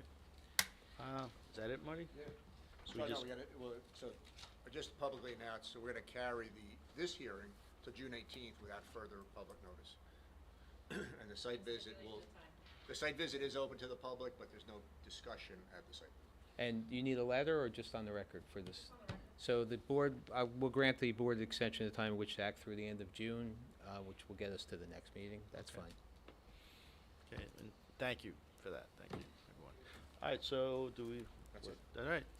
Thank you, everyone. Thank you. Thank Meeting you. is adjourned.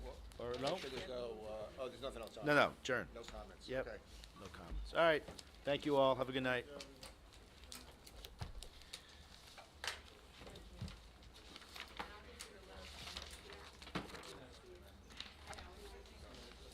Hey, Sal, is it possible that you guys could reduce copies of that K3 and have them? You want hard copies? Reduce copies of that. 11 by 17. Yeah, so the board can have it up here, in case there's other questions at the hearing. We'll get them to Courtney. Because I know we're all looking like, typically we get a copy, not, like, they're gone over the year. Yeah, but we had copies. We had full size. Right. It's nice to have the half size. I know, the half size is nice.